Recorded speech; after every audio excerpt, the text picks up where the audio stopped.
This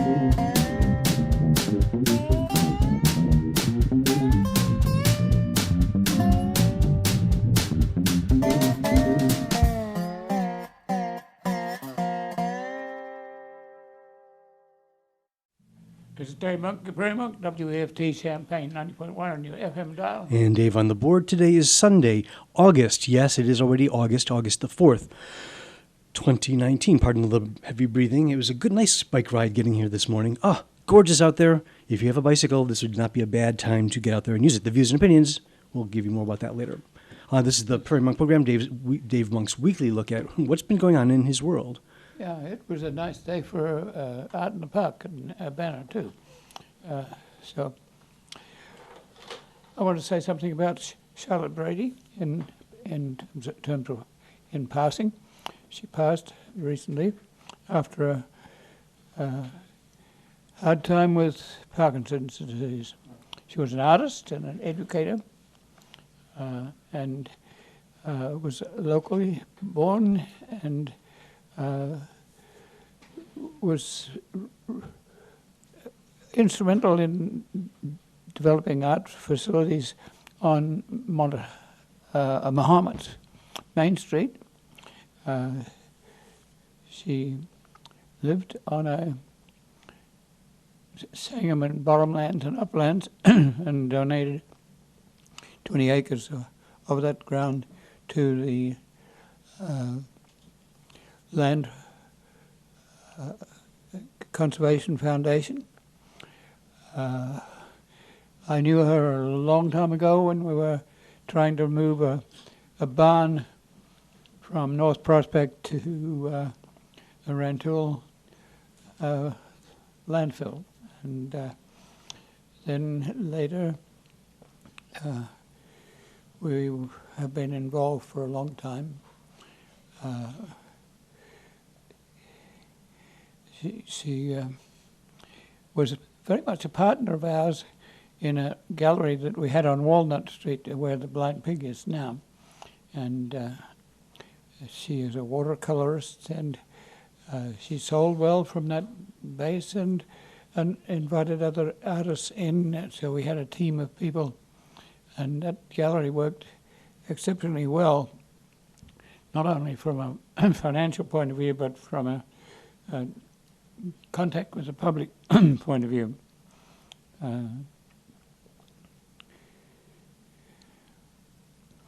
Her watercolors were often oriented to nature, and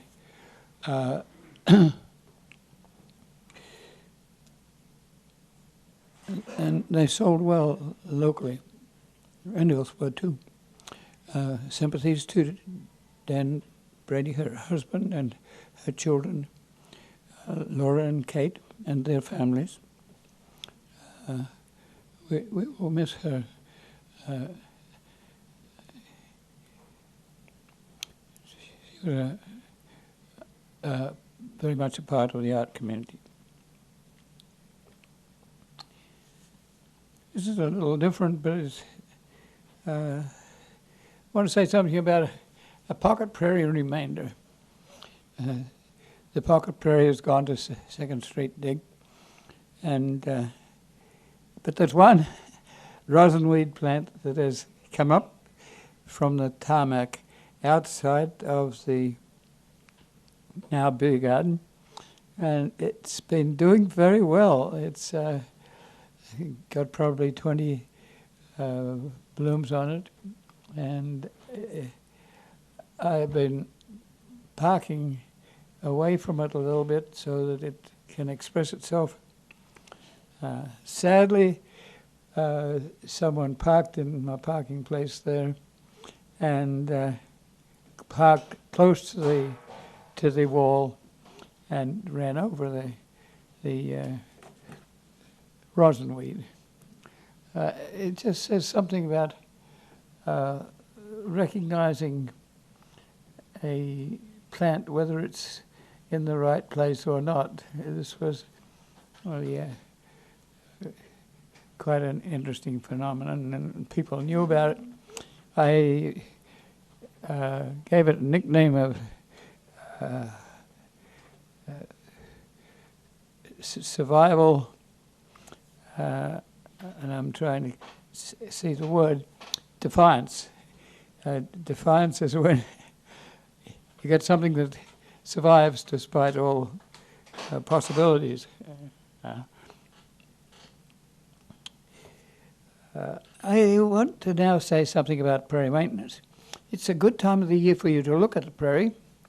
It's going through its stages when some of the regrowth succession plants are yellow coneflower and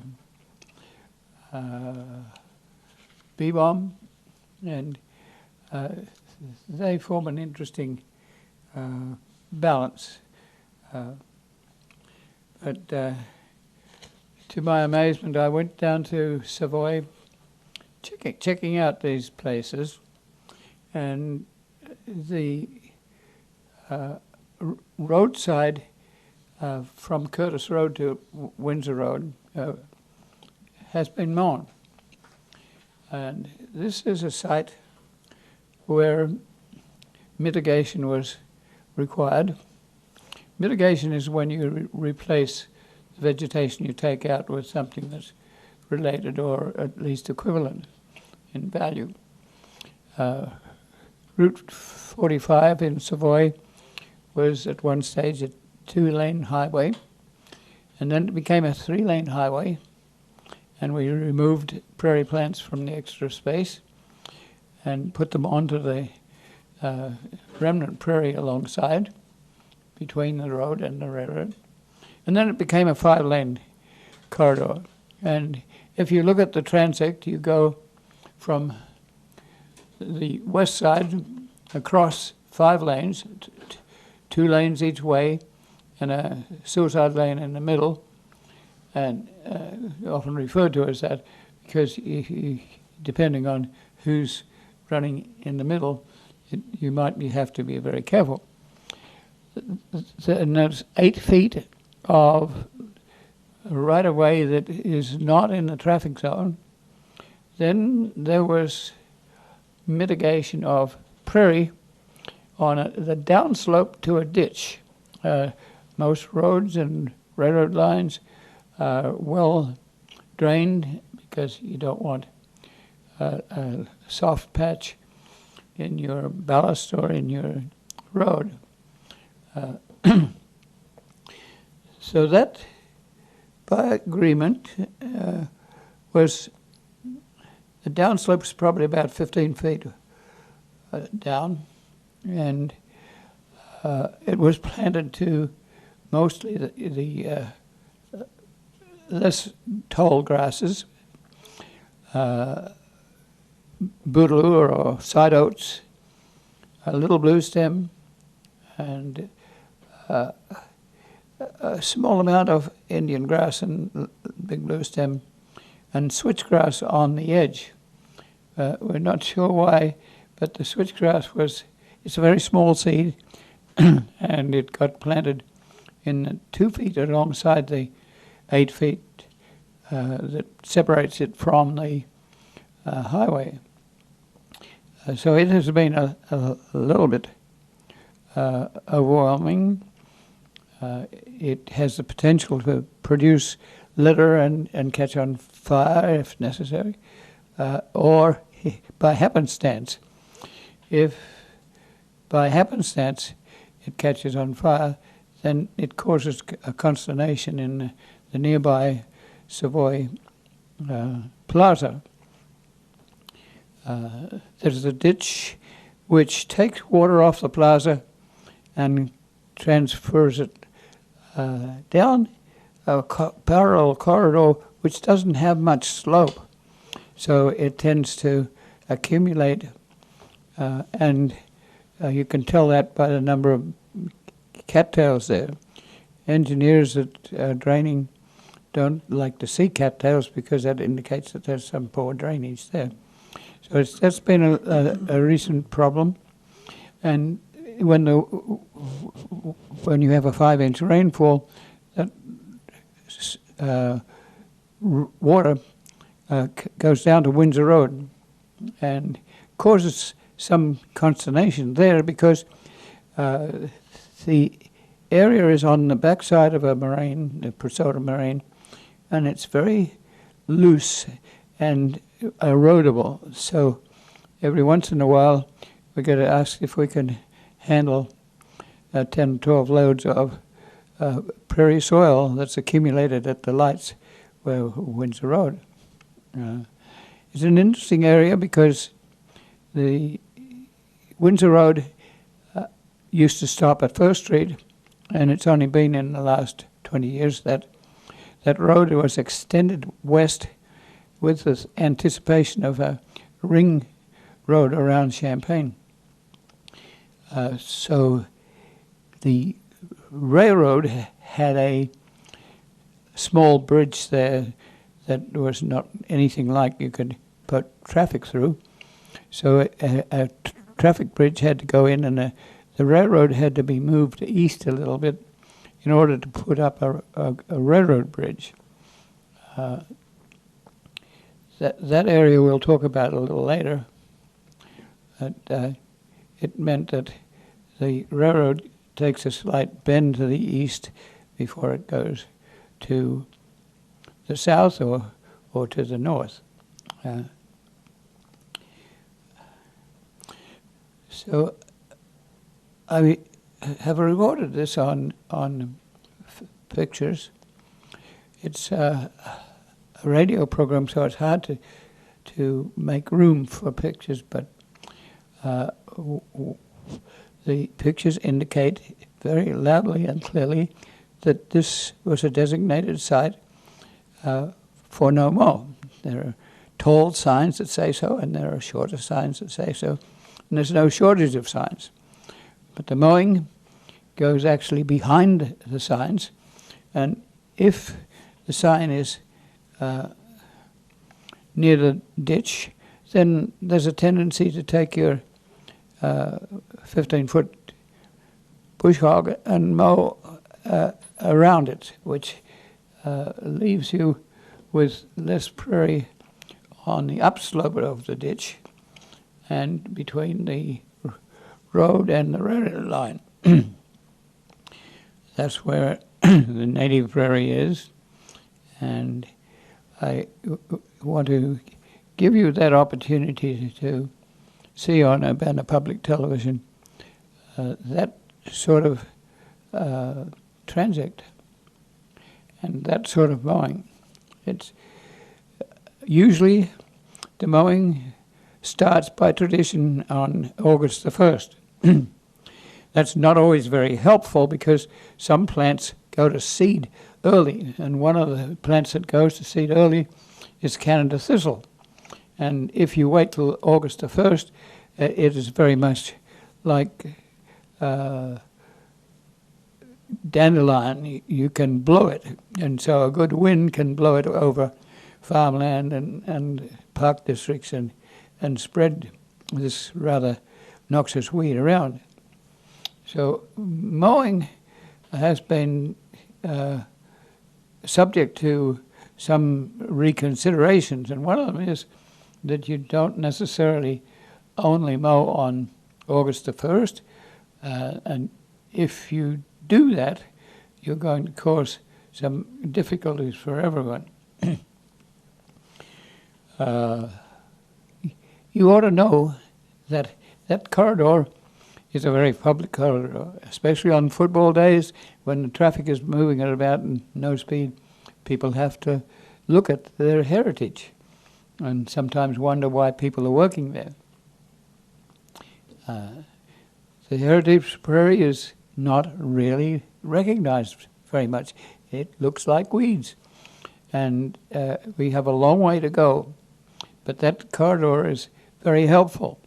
It's just a mile long and about 50 feet wide between the road and the railroad line.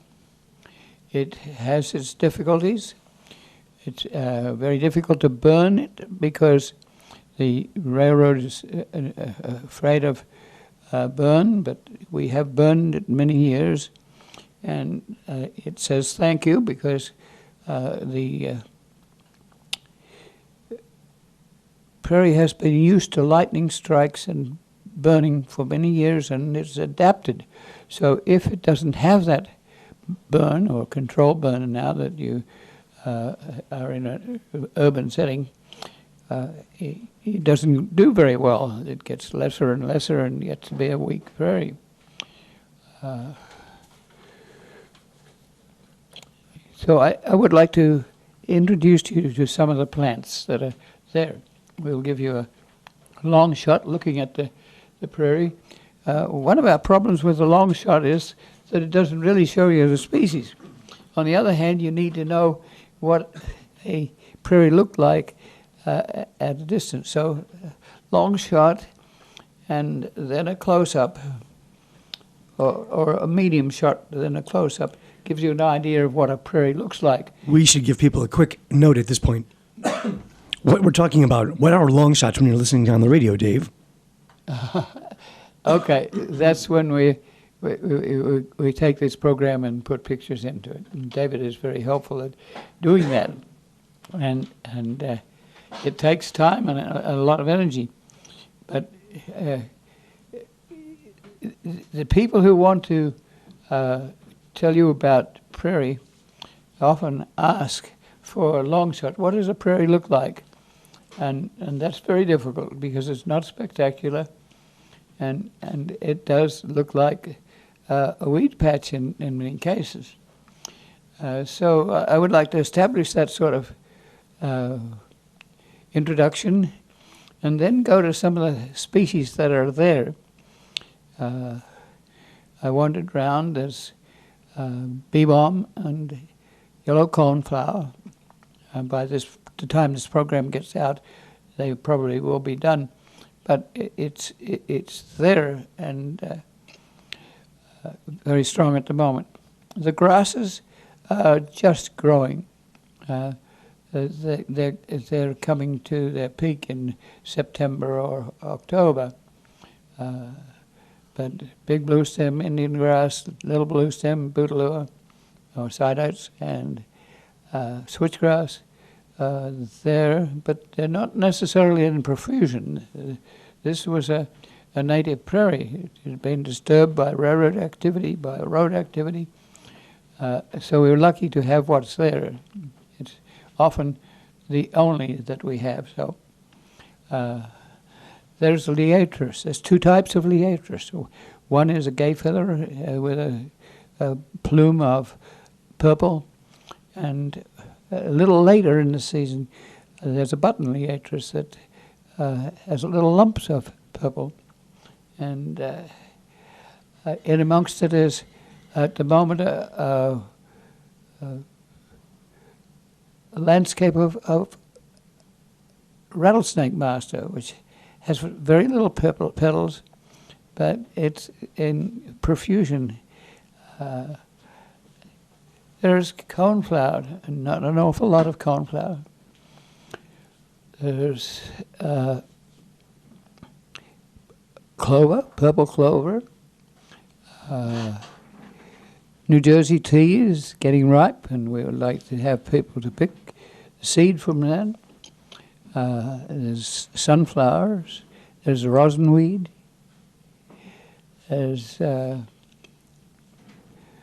St. John's wort, which is a little bit like quinine.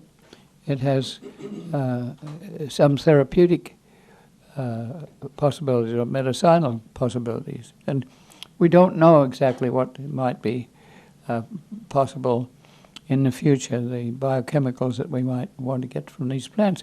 And it's down to 0.01% or even less of the remnant prairie. That's a 10,000-year-old type prairie. It's not going to be what we get when land is left with glaciation and you have raw glacial till.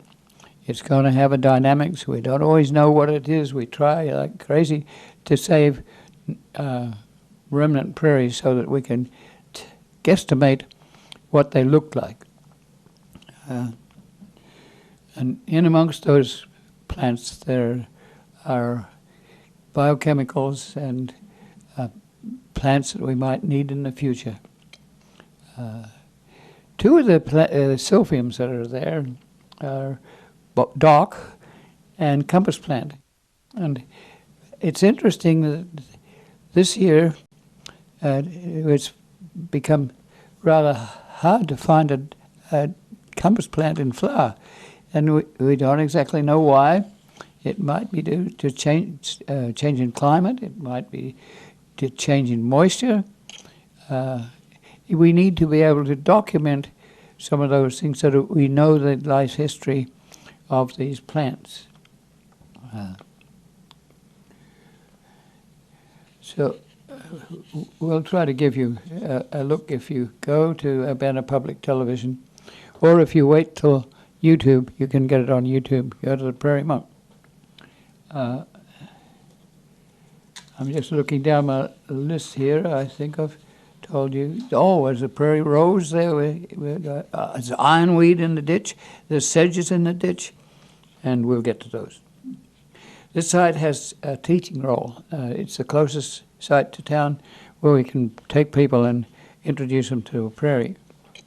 It is also a collecting place where you collect seed for other restorations. The area is interesting because the railroad herbicides along the railroad line, and the plants that they are wanting to get rid of often have become resistant to herbicide that they use.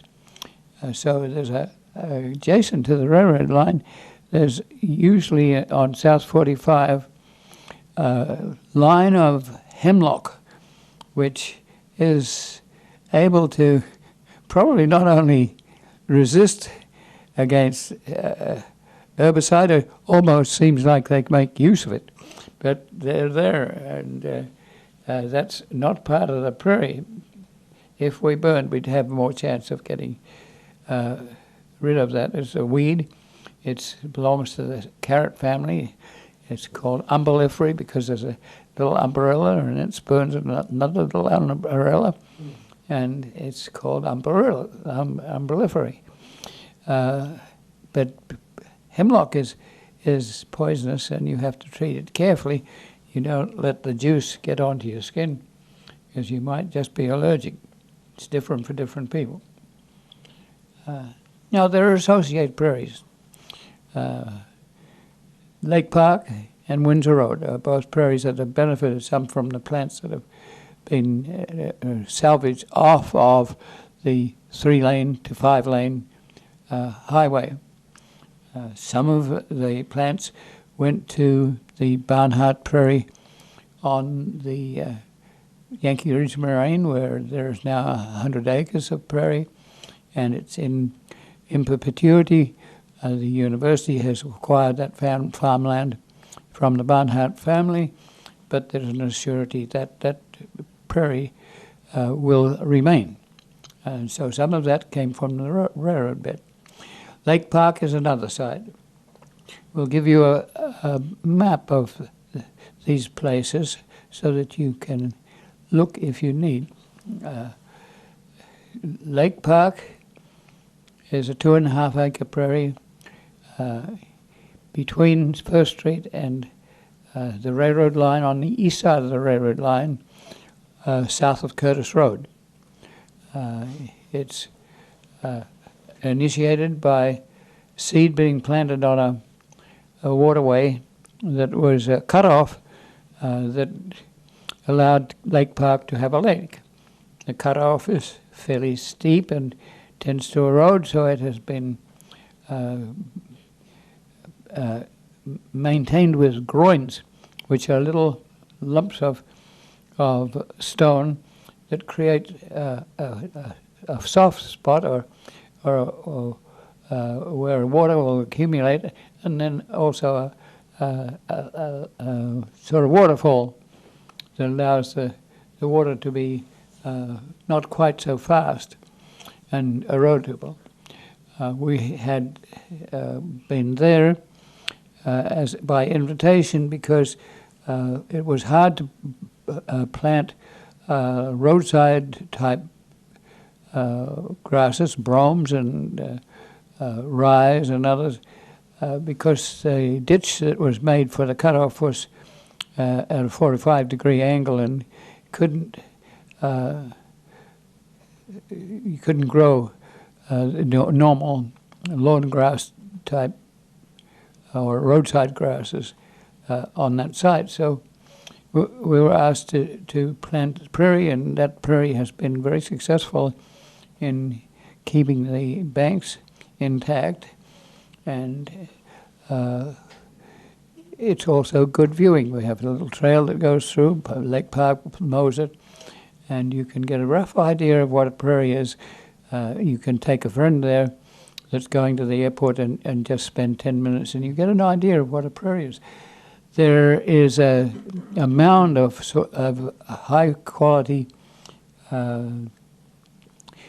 topsoil, because the 40 acres that was there adjacent were owned by Dick Bowash, and when it was developed, developers don't like to plant a building on soft topsoil, so it was moved by cooperation into a berm. So you can walk along the berm and get a look at the prairie, and you can look towards that Yankee Ridge in the distance and know that this is the backside of the Pesota Moraine, but it feeds into the Ombra, and the Ombra is on the front side of the Yankee Ridge Moraine, and it goes south and eventually goes into the Wabash and the Mississippi, Ohio and the Mississippi.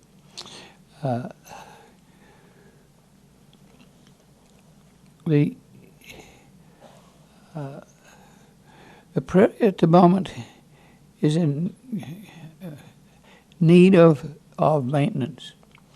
Small prairies like this don't look after themselves. There's a thought that if you put in a prairie, it'll look after itself. Well, it might do if there's 10,000 acres of it, but so you can have a piece die here, and the prairie will be retained elsewhere. We don't have that luxury. So if you have a 2.5 acre prairie, it needs to be controlled. You need to burn it. You also need to check weed growth. And Lake Park at the moment is sporting a rather dangerous volume of Canada thistle. There's a big patch of it, and it's ripe at the moment. And if I can inspire anyone that's out there listening to volunteer, we would like to bag the fluffy seed that will expand it if we can do it. We do it each year, but it needs attention. There's also blackberries. Blackberries don't belong in a prairie, but once you've got blackberries, then they tend to be moved by birds and by creatures, and it's very nice to be able to pick some blackberries at the moment, but they don't belong. There's also reed canary grass, which is a monster, and it is creeping back up the cut-off drainage ditch. And so those three things need attention.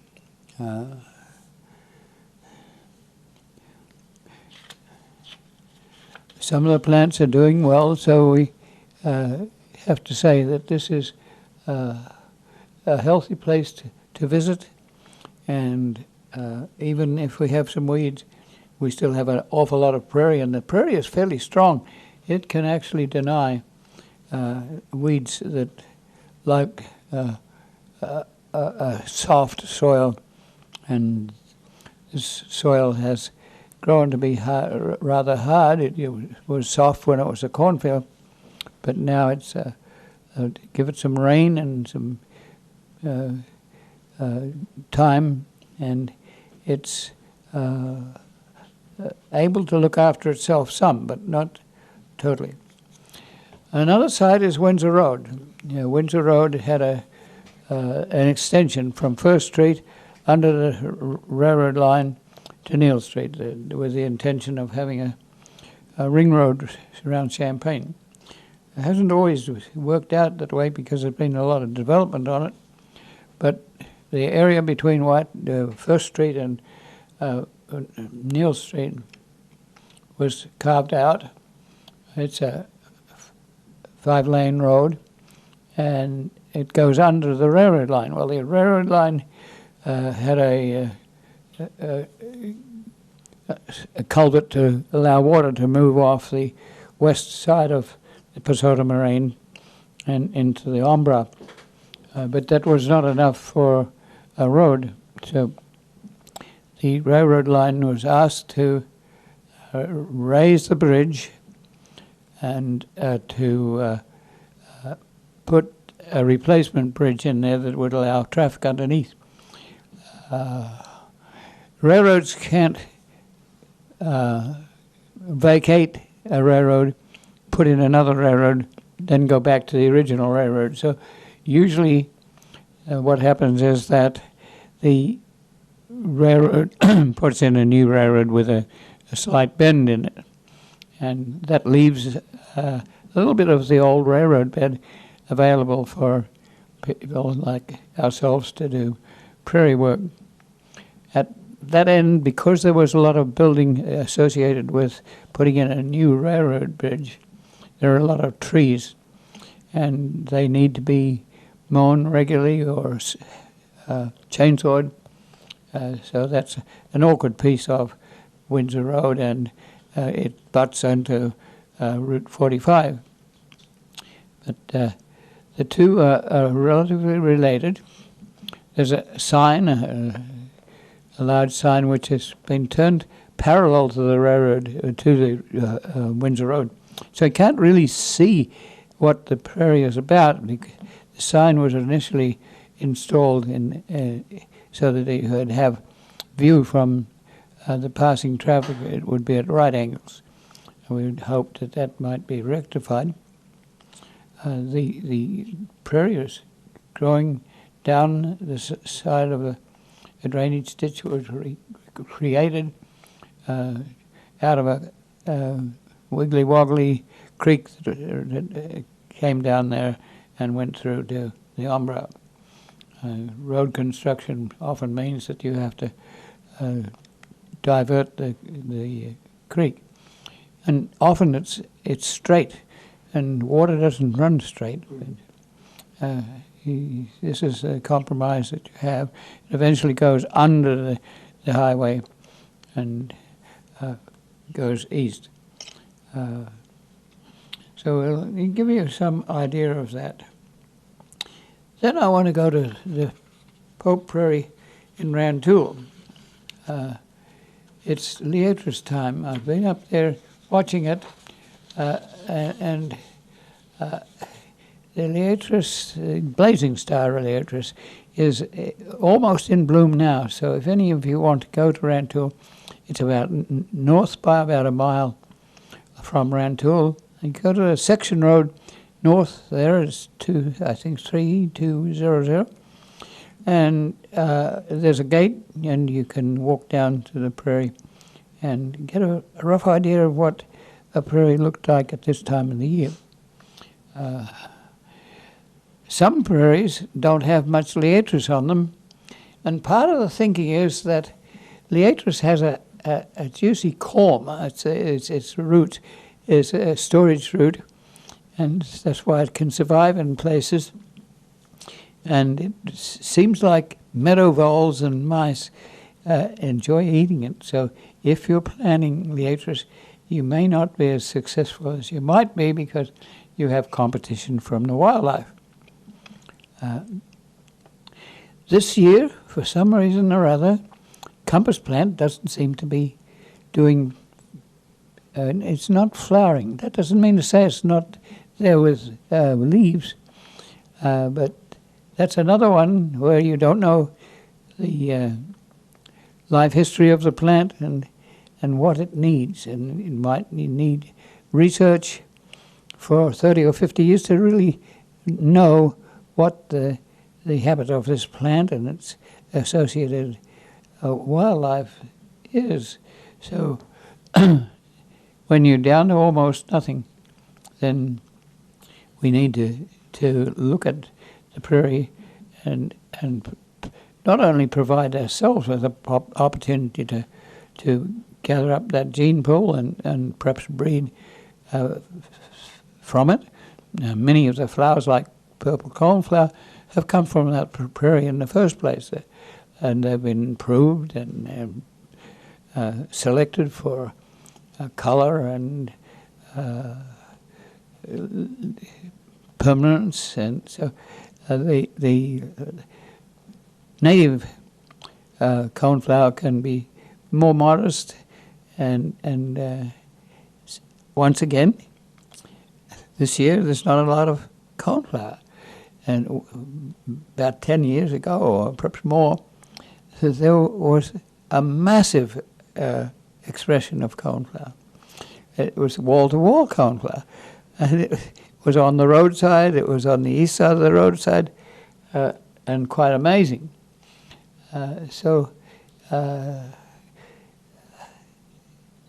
Native creatures have their ways of working, and we don't always know unless you're observant.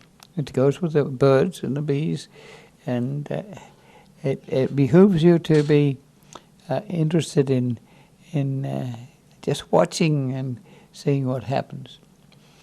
At Rantoul, we have a borrow pit or a gravel pit, and with regrowth succession around the edges where the gravel was not taken out, 8 feet of gravel removed, and so we're reconstruction. So the center of the area is reconstruction prairie, and the outside is remnant prairie. The transect we've talked about is wide because of the presence of an old Route 45, an old interurban line that's long since been abandoned, and a leg of a dual highway which wasn't built because it was decided to put in 57.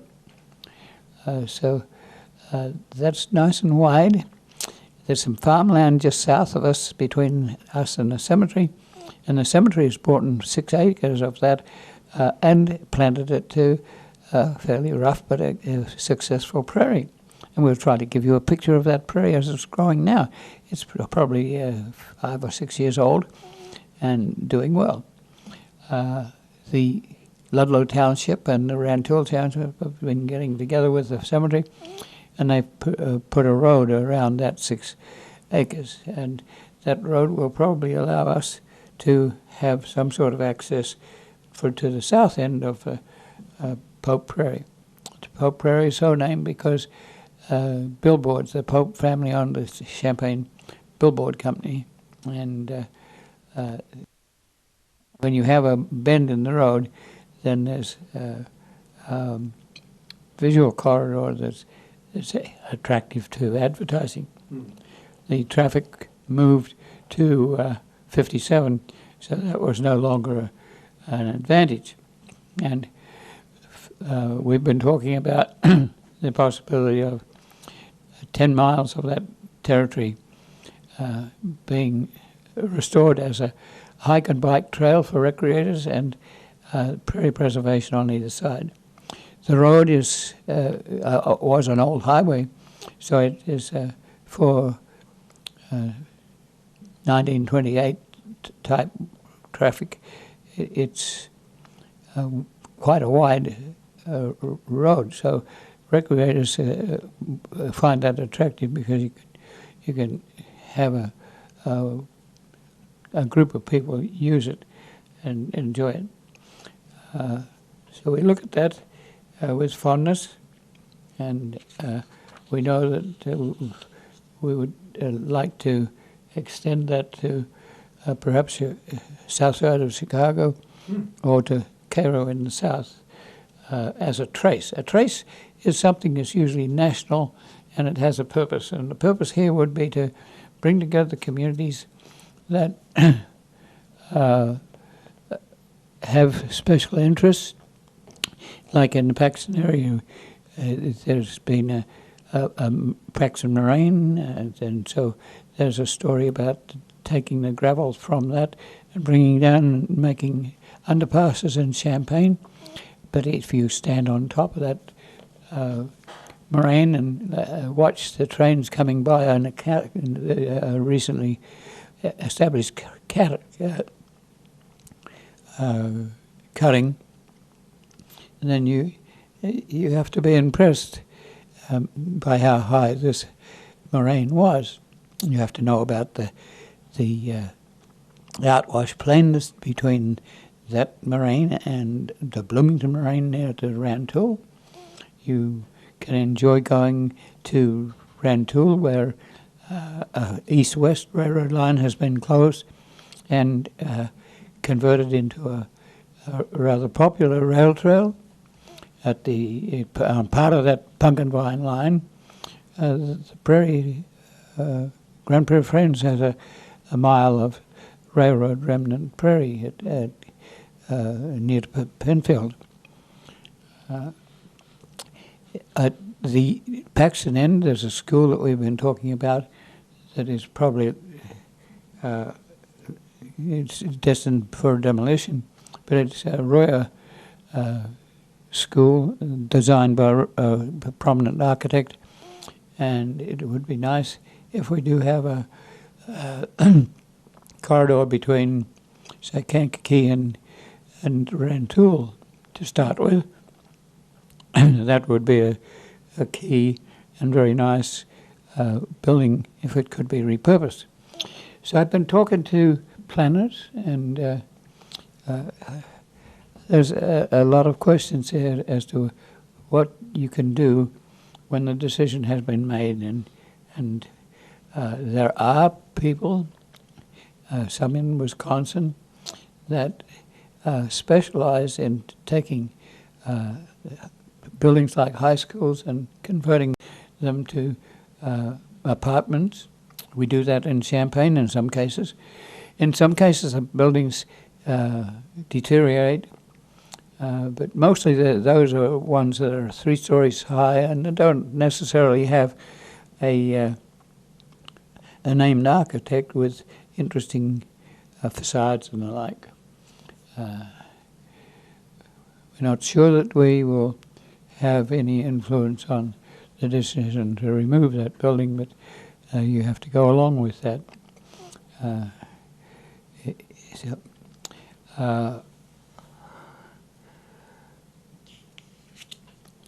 I'm looking at my notes to see. Got through cemetery. Between the cemetery and our prairie, the Pope Prairie, there is the remainder of about 15 acres of land that's not being used for agriculture, and we would like to think about a kickstart there to see if we could buy that for extension of the prairie. We could really use from some volunteers to help us. Because we're near a cemetery, we're near to dried arrangement wreaths. And one of the popular parts of a wreath is a teasel. It is a very elegant seed head with extended parts that were strong enough for people to use the head to tease wool. Thus the name teasel, and it has a gazillion seeds, and it spreads, and it likes soft soil, so it's on the farmland, and it likes moisture, so it's on the site south of the cemetery, which is very much like what Flatville would have been like many years ago. So we are kind of jealously looking at this area and thinking to put together a skeleton for people in generations to future it might take 100 years or 200 years to complete a trail or trace that goes through from even Wisconsin to the west side of Chicago to basically 45 going south as far as Cairo, and perhaps you would even think to go further into the Gulf of Mississippi. This is only dreams, but you have to dream now to acquire the land. The trail between, at the moment, it would be germane to take people with an eco-tourist interest off 57 at Kankakee and travel south past some of the cemetery prairies. We've got 3 cemetery prairies in the area, but also right on between the old 45 and the railroad line, there is interesting prairie. If we could have pull-offs and some kiosks, that would be very helpful. We don't want traffic on to be dangerous. So from Kankakee to Paxton, the road is narrow, and the old 45 is used. Most of the traffic is on 57, goes in parallel. Now, when it gets to Paxton, it's wide, and that's where we would really like to start removing invasive trees, which didn't ever belong, and explaining the morainic geological structure and the moisture gradients and the loess that is blown across the strait after glaciation. And it has a welter of niches for different plants and animals, and we think this could be the first part of a major north-south corridor. We need to communicate with all sorts of people like the Department of Transportation, the Department of Natural Resources, the Bicycleway Division of the Department of Natural Resources. There is the elements of cooperation that we already see. The Department of Transportation has a roadside management group. They're very anxious to see that the roadsides are not mown unnecessarily, and that pertains not only to the 10-mile corridor there, but it also pertains to the Route 45, where mowing has been done, even though the directive is to not do that. So the Department of Transportation has put a gate across the one section of the old Route 45 so that we don't have a lot of dumping. The cemetery has put in a prairie very cooperatively, and they often have allowed us to use their burn pile to get rid of teasel seed and burn it. It's just there's the north-south trail bumps into the east-west trail that goes through Rantoul. There's an Air Force base, and it did have a museum. It's lost the museum. This is not always easy stuff. If you have seen a 747 or a big plane, you've seen it. It's not like this is a dynamic museum that you can change regularly. So that museum has died. And there's another museum, there's a railroad museum in Paxton that's also died. You have a high school that is West Lawn rather than East Lawn High School, which is bought by the Foundation for Paxton. And you have to think about trying to do these things. You have to think if you're coming south, we have a nice little prairie just a mile north of of Paxton, where you could go over the railroad line, past the Prairie, and back onto the Route 45 again. It takes years to put these sorts of things together, but we're looking at it, and Paxton has people who are vitally involved in this sort of thing. It's not easy stuff to do, and we applaud their interest and activity. 4 minutes.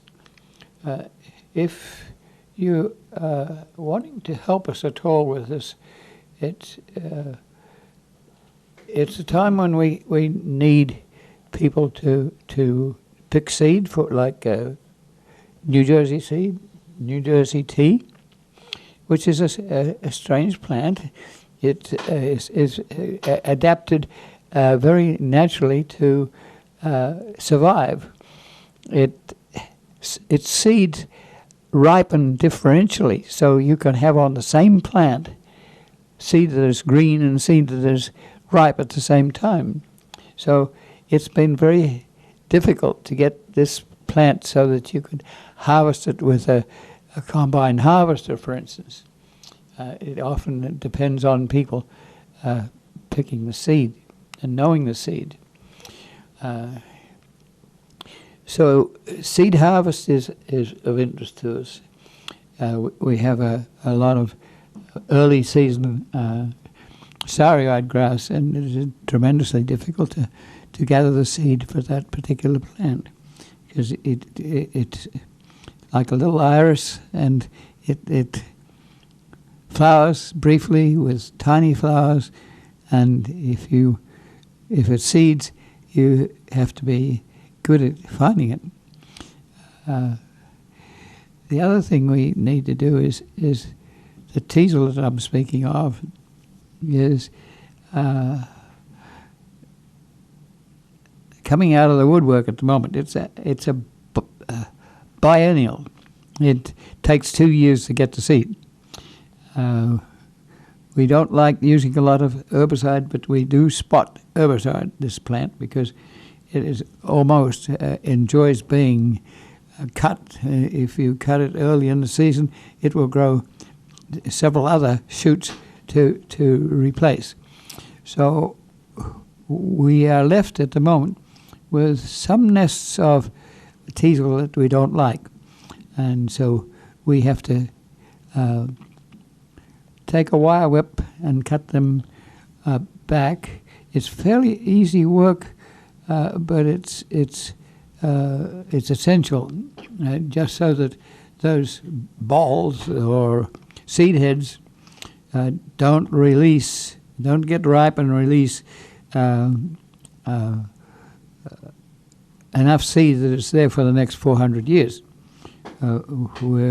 We've been working at this for 7 years, but we could use some help to just slash, even if you came for half an hour. Unfortunately, it's about 20 miles from Champaign, so it takes you half an hour to get there. And you may have to bring your own car so that you can escape when you need to. But just an hour or two can be very, very helpful.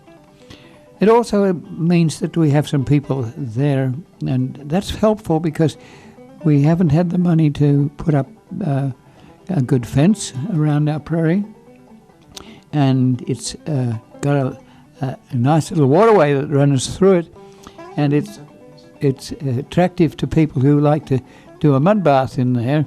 So we have to be careful that we don't get wheelies in the middle of the prairie. And so your presence means that those people see that it's used for a different purpose, and we have signs.